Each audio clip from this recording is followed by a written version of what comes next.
Hello everyone, welcome back to our channel Akash Papri. তো ব্লগটা শুরু করে দিলাম। আমরা এখন যাচ্ছি হচ্ছে ষষ্ঠীর জন্য বাবার বাড়ি। সোনামাকে নিয়ে বেরিয়ে পড়েছি। তো এখন যাওয়ার পথে মিষ্টির দোকান থেকে মিষ্টি নেব। চলো চলো মা, দাঁড়াও, আমি যাবো তো। ও ভাবছে আমি উঠছি না কেন। মিষ্টি নিয়ে আসি। কি মিষ্টি নেব? দেখো যা খুশি দেখি কি ভালো আছে না আছে।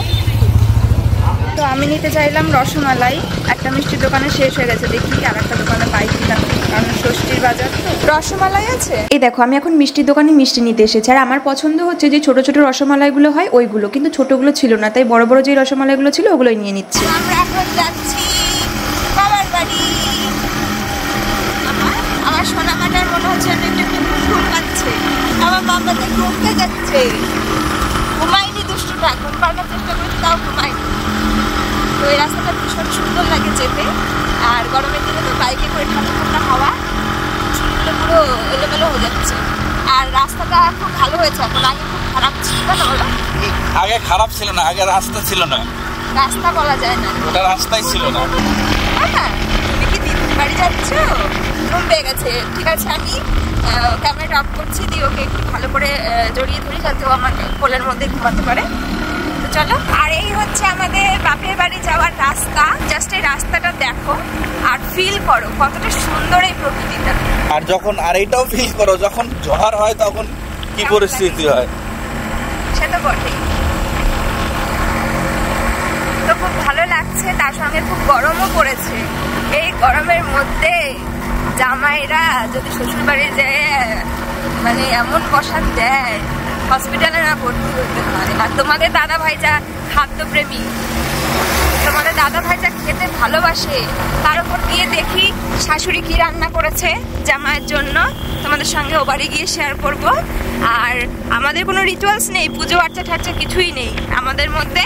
যাই খাওয়াও, খাও, তাই তো, খাওয়া দাওয়া শুরু করো, এটাই হচ্ছে নিয়ম। আগে তো আমরা সকালবেলা মা লুচি করতো, হাট্টে বাট্টে আরও করতো। ওই লুচি টুচি খেলে আর খাওয়া দাওয়া করা যায় না। তারপরে আবার মানে মাংস মাছ এসব তো থাকতো, তো ওই জন্য মাকে বারণ করে দিই ওগুলো করতে। আর এখন তো আমরা বিকেলে যাচ্ছি বলেই দিয়েছি, তো ভাতই খাওয়া দাওয়া করবো। আর সাথে কি থাকবে সেগুলো তোমাদের বাড়িতে গিয়ে দেখাবো। চলো। চলে এসেছি রাধানগরে। আর সোনামা বাইকে আস্তে আস্তে ঘুমিয়ে গেছে, তোমরা হয়তো দেখতেই পেয়েছো। আর তাই পাপি সোনামাকে ঘরে নিয়ে গিয়ে শুয়ে দিল। আর এখন আমি একটু বাইরে আসলাম, বাইরে বেরোলাম। বাইরে দেখি হালকা হালকা হাওয়া হচ্ছে। ঘরের ভেতরে তো প্রচন্ড গরম। সোনামাকে খালি গায়ে করে দিয়ে ডাইপারটা পরা রয়েছে, ওটা পরে ঘুমাচ্ছে। আর আমি বাইরে আসলাম একটু, পাপটি সোনামার কাছে রয়েছে, পাপটিও আসবে। আমি বাইরের এই সুন্দর প্রকৃতির দৃশ্যটা উপভোগ করছিলাম।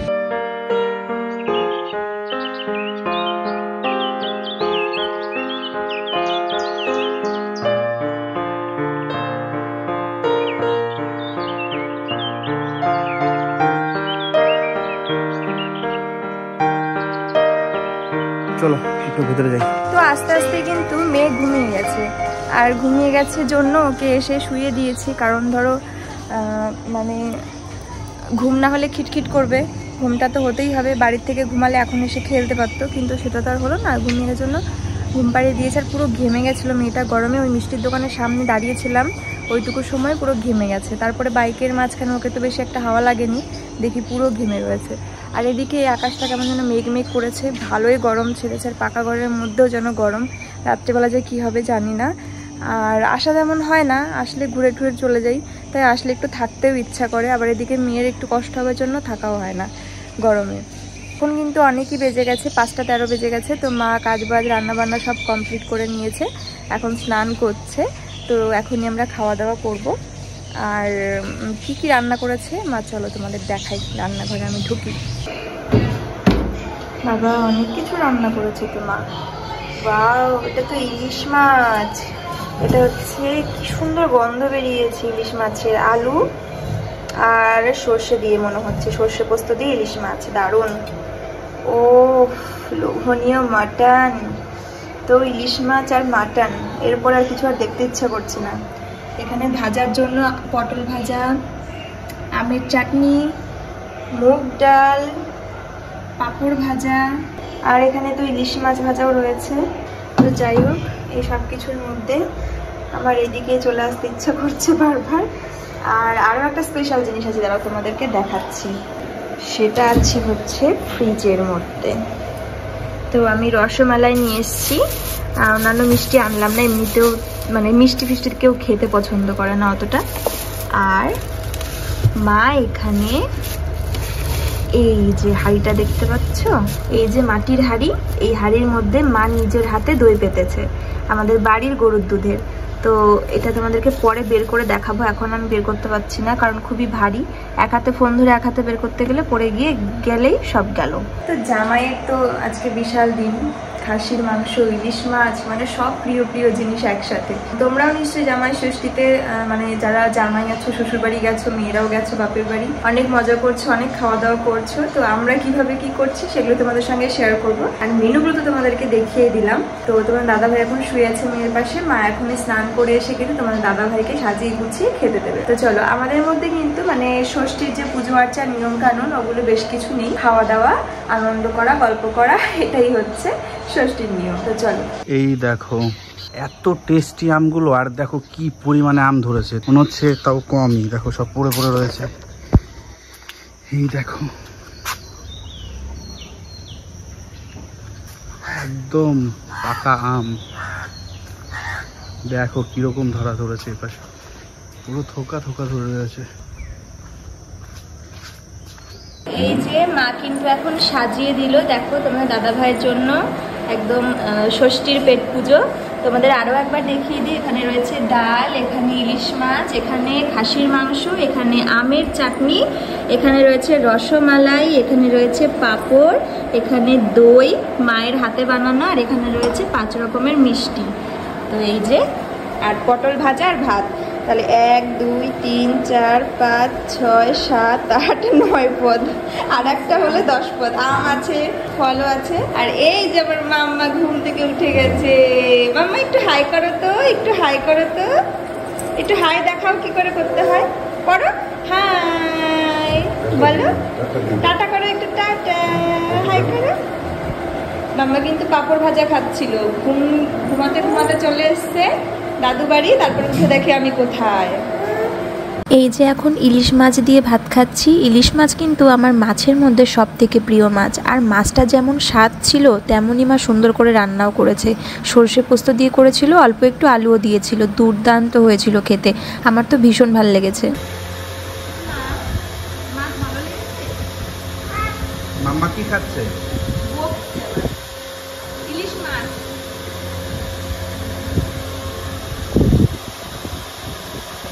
ভালো লাগছে না? না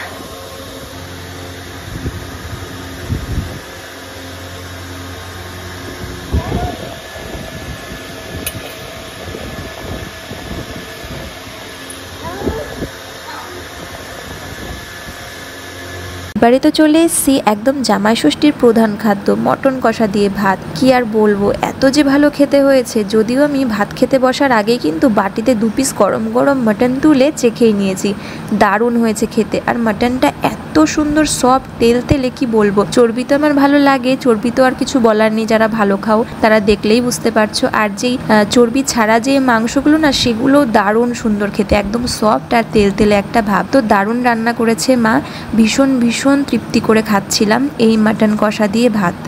এই যে আমরা কিন্তু এখন খাওয়া দাওয়া করে নিলাম।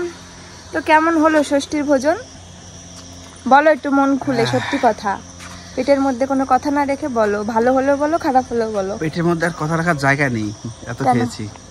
ভালো হয়েছে, বিশাল হয়েছে।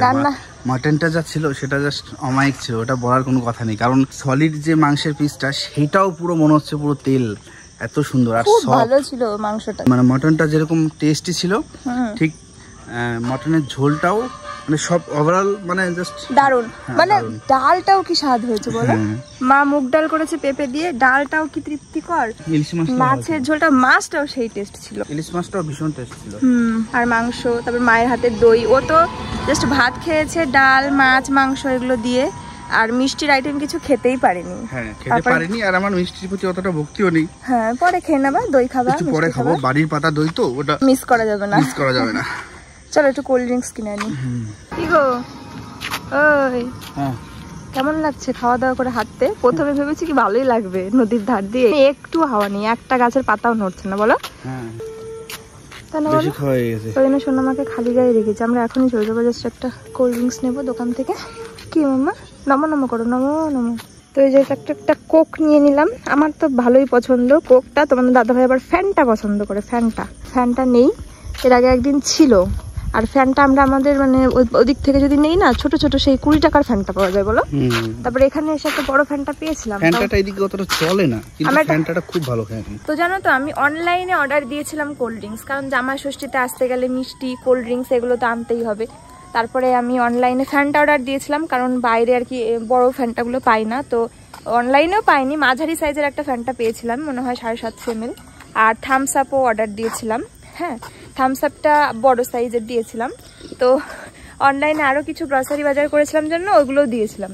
তারপরে কোল্ড ড্রিঙ্কসে মোটামুটি 30 টাকা মতন ডিসকাউন্ট হয়ে গেছে। ওরে বাবা, বিশাল সঞ্চয় করেছো তুমি। তো কি 30 টাকা তো একটা কোল্ড ড্রিঙ্কসও হয়ে যায়, যাই হোক না কেন, ছোটখাটো 5 টাকা 10 টাকা এগুলো জমে জমেই তো 100-200 টাকা হয়ে যায়। তো এখন আমি এই যে কোকা কোলা নিয়ে আসলাম, কারণ ছোট ছোট করে আমার পকেট মিলে কত টাকা জমিয়েছো? আমার মনে পকেট নেই, আজকাল আর সেই যুগ নেই যে শুধু বড়ের পকেট মারতে হবে, বুঝেছো? এখন মেয়েরাও ইনকাম করে। ইয়েস, তোমার গর্ববোধ হয় না যে আমিও ইনকাম করি? তাহলে চলো মাম্মা আমরা একটুখানি কোক খাবো, কোক খুব গরম গো। চলো। ও মা, তুমি একটা দিদুনের জন্য একটা শাড়ি এনেছো, দাদুর জন্য একটা জামা এনেছো, তুমি দিবা না? দিবা, ওই যে ঘরে আছে। হ্যাঁ চলো, এটা সোনামার কাছে দাও। হ্যাঁ দাও, এটা দাদুকে দিবা। হ্যাঁ দাদুকে দিবা, ঠান্ডা ঠান্ডা, দাদুকে দিবা এটা। দিবা এটা খাবো, তাই সোনামা আর ওর বাবা একটু বাইরে বসে রয়েছে। আর এই দেখো আমাদের বাড়ির গোয়াল ঘর, এটা গোয়াল ঘরে রয়েছে অনেকগুলো গরু। কি করো মা? খাবার দিলাম, জল। আমাদের বাড়িতে এখন গরু রয়েছে একটা, দুটো, দুইখানা, তিনখানা, ওইদিকে একটা আছে। তো মাকে বলি যে গরু ঠরু বিক্রি করে দাও, কারণ গরু পোষা মানে বিশালই খাটনি, এদের পিছনে অনেক সময় দিতে হয়, বিচুলি কাটা, খাবার দেওয়া, জল দেওয়া, অনেক খাটনি হয়, কোথাও যেতে পারে না কোনো প্রয়োজনে, কাজে, শখে। ওই জন্য তারপরে অবশেষে রাজি হয়েছে, কারণ আবার ভালোবাসারও জায়গা হয়ে যায় কষ্ট হলেও। বিশালই খাটনি গরু পোষা মানে আজকাল, শুধু একটাই গরু যদি না পোষো তাহলে আর খাঁটি দুধ আর খাওয়া হবে না, খাঁটি দুধের জিনিস, কারণ যতই সেই মানে কিনে খাওয়া হোক ভেজাল থাকবেই, এই আর কি। ওদের জন্য কিন্তু অনেক স্পেশাল ব্যবস্থা আছে, ওদের জন্য ফ্যান আছে, লাইট আছে, আবার এখানে আর কি মোটর দিয়ে স্নান করানো হয়, প্রত্যেক দিন স্নান করে ওরা। তো আজকে আমাদের বাড়ির গরুগুলোর স্নান হয়নি, তার কারণ হচ্ছে কারণ আজকে হচ্ছে প্রচুর মানে রান্না বান্নার চাপ ছিল তো মার উপরে। তো কত রকমের রান্না নিজের হাতে করা, একা হাতে সামলানো বিশালই। তারপরে হচ্ছে আমরা বলেছি বিকেল আসবো, তো বিকেল আসার জন্য। আর আমাদের বাড়িতে সকাল সকাল খুব রান্নাবান্না হয়, তাই সকালবেলা একবার রান্নাবান্না করে মা বাবা খাওয়া দাওয়া করেছে, তারপরে আবারও সব এক এক করে মাছ মাংস ডাল এটা ওটা সব রান্নাবান্না শুরু করেছে। তাই সারাদিন রান্না করতেই গেছে। তাই গরুর খাবার দাবার তো দিয়েছে, কিন্তু গরুর মানে স্নান টান করানো আর সব কিছু আর কি ইয়ে করা হয়নি। তো চলো দেখি বাবা আর মেয়ে কি করছে। বাইরে একটু হালকা হাওয়া উঠেছে, আজকে মারাত্মক গরম পড়েছে জানো তো, পুরো ষষ্ঠীর গরম। ষষ্ঠীর দিন গরম থাকে, আমরা প্রথম থেকে যেদিন থেকে ষষ্ঠীতে আসি তখন থেকেই দেখি যে বিশাল গরম পড়ে, একটু ভালো করে সাজা যায় না, থাকা যায় না, খুব কষ্ট হয়। শুধুমাত্র যাদের এসি আছে তারাই কষ্ট বোঝে না, আর যাদের নেই তারা বোঝে। এইদিকে দেখো বাইরে কিন্তু সুন্দর হাওয়া বইছে, আর ঘরের সামনে বাপ বেটি বসে বসে গল্প করছে। কি গল্প করছে বাপ বেটি? আর সোনামাকে খালি গায়ে রেখেছিলাম, তারপরে বাইরে হাওয়া উঠেছে জন্য জামাটা মা বললো গায়ে জামা পরা আসবে আমার কাছে, আসো আসো আসো আসো। ওই দেখো আম, হ্যাঁ ছেড়ো ছেড়ো আমটা ছেড়ো। ও মাম্মা, তুমি কার গাছের আম চুরি করছো মাম্মা? আম পাড়া যায় নাকি মাম্মা? ওই ধরো ধরো ধরো ধরো, একটু আগে হাত দিচ্ছিল না, হাত দিতে করতে পারছে না মনে হয়। ওরে বাবা, তুমি দাদুর কাছে আম চুরি করছো? হ্যাঁ দাদুর কাছে আম চুরি করছো? এই দেখো আম, দাদুর কাছে আম চুরি করছে, মামির কোলে উঠে তাকিয়ে রয়েছে। হলো না, পারা গেল না। চলো, এখন কিন্তু রাত্রি হয়ে গেছে, আর এখন অনেকটাই বেজে গেছে। তোমার দাদা ভাই বাড়ি চলে যাবে, অনেকক্ষণ আগে থেকে যেতে চাইছে, আমি বলছি আর একটু থাকো, তাহলে পরে মেয়েটা একটু খুশি হবে। তো ও কিন্তু এখনই চলে যাবে। আর আমি মেয়ের জন্য রাতের একটা খাবার বানাচ্ছি। তো কি রাতের খাবার খেয়ে যাও? ওরে বাবা, পেটের মধ্যে আর জায়গা নেই, 3 দিন খাওয়ার মতন জায়গা নেই, আর 3 দিন না খেলেও চলবে। আজকে একটু হজমের ওষুধ খাওয়া দরকার ছিল। হ্যাঁ নিয়ে এসছো? না আমার মনে নেই, আমি তো বাড়িতে খেয়ে নেবো একটা। তোমার থেকে তো আমি খেয়েছি বেশি। আমিও খেয়েছি। তো চলো আমি তোমাদেরকে দেখাই মেয়ের জন্য কি রান্না করছি। মেয়ের জন্য আজকে একটু আলাদা টেস্টে খাবার বানাচ্ছি, রাতের খাবার বানাচ্ছি।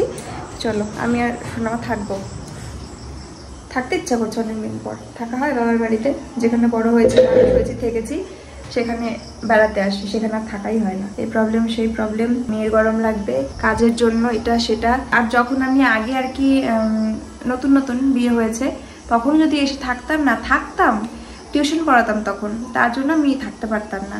আমাকে পরপর 2 দিন বা 3 দিন যদি থাকতে চাইতাম, তার জন্য যেই ছুটিগুলো বাচ্চাদের থাকতো সপ্তাহে 2 দিন, সেই ছুটিগুলো আমি পড়িয়ে দিন আর কি বাড়াতাম, যাতে আমি পরপর কয়েকদিন থাকতে পারি, এইরকম ছিল। তো তারপরে যখন সময় আসলো, টিউশন ছেড়ে দিলাম, তখন আর সময় নেই, তখন কাজ, এখন বেবি হয়েছে, কয়েকদিন পরে আবার স্কুল হবে, পড়াশোনা হবে, আরও যেন জীবনের সাথে মানে আরও জীবন যুদ্ধটা বেড়ে যাবে। সবার সাথেই হয়তো এরকমই হয়, শুধু শুনে এসেছি, এখন নিজের লাইফের সঙ্গে সেটা দেখতে পাচ্ছি, ফেস করতে পারছি, আরও আস্তে আস্তে হয়তো হবে। তো চলো তোমাদেরকে একটু দেখাই এখন মেয়ের জন্য আমি কি খাবার বানাচ্ছি। তো মেয়ের জন্য আমি এখানে আজকে চালের গুঁড়ো মানে রাতে খাবারে দেবো প্লেন। আর এটা হচ্ছে আমি চাল আর কি আমি রেডি করে রেখেছিলাম, তো সেটাকে আমার গুঁড়ো করা হয়েছিল না, কিছুটা গুঁড়ো ছাড়াই করে রেখেছিলাম। তো সেটা মা আজকে আমি নিয়ে এসেছিলাম গোটাই কন্টেনারে করে, তো সেটাই মা হচ্ছে মিক্সার গ্রাইন্ডারে করে গুঁড়ো করে দিল। আর এটার মধ্যে আমি একটু দুধ দিয়েছি, বাড়ির গরুর দুধ, যাতে টেস্টটা একটু ভালো লাগবে মেয়ের। আর নর্মালি বাড়িতে জল দিয়ে কিন্তু খাওয়াই। আর এখানে করে জল ফুটতে দিয়েছি, মেয়ের খাবারের জল ফুটতে দিয়েছি। আসো, বাবা বাড়ি যাবে তো। দেখো তো কিভাবে জড়ি ধরে রয়েছে বাবাকে। আসো আসো না, আসো। এই যে আমার মামা, আমার সোনা মামা। টাটা। ঠিক আছে চলো। হাই, চলে এসেছি বাড়িতে। তো বাড়িতে এসেছি অনেকক্ষণ আগে, 10টা 11টার দিকেই, 11টার দিকে, 10:30 11টার দিকে বাড়িতে চলে এসেছি। বাড়িতে আসার মেন কারণ হচ্ছে এমনি তো কাজ ছিলই, তাছাড়াও ভিডিও এডিটের কাজ ছিল। তো এই যে এখন এডিটের কাজ কমপ্লিট করলাম। এখন বাজে অনেক বেজে গেছে, প্রায় 2:24 বাজে, মানে 2:30 তো বেজেই গেছে। আর সোনামা ঘুমাচ্ছে, ফোন করেছিলাম, বাপের সাথে কথা হয়েছে সবসময়। আর এখন ভিডিওর কাজটা কমপ্লিট করলাম, আর আমি চলে আসলাম ভিডিও এন্ড করতে। তোমাদের কেমন লাগলো জামাই ষষ্ঠীর ব্লগ তোমরা কমেন্ট করে জানিও অবশ্যই। আর তোমরা কেমন মজা করলে, কেমন আনন্দ করলে, সেটাও তোমরা কমেন্ট করে জানিও। আজকের ভিডিওটা এখানে শেষ করছি, তোমাদের সঙ্গে দেখা হচ্ছে আবার পরের দিন নতুন একটা ভিডিওতে। যত সম্ভব তোমরা ওই বাড়ির ব্লগই পাবে, কারণ ওখান থেকে পাপড়ি ভিডিও শুট করবে, পাপড়ি যেহেতু ওখানে রয়েছে। ঠিক আছে চলো, টাটা, গুড নাইট।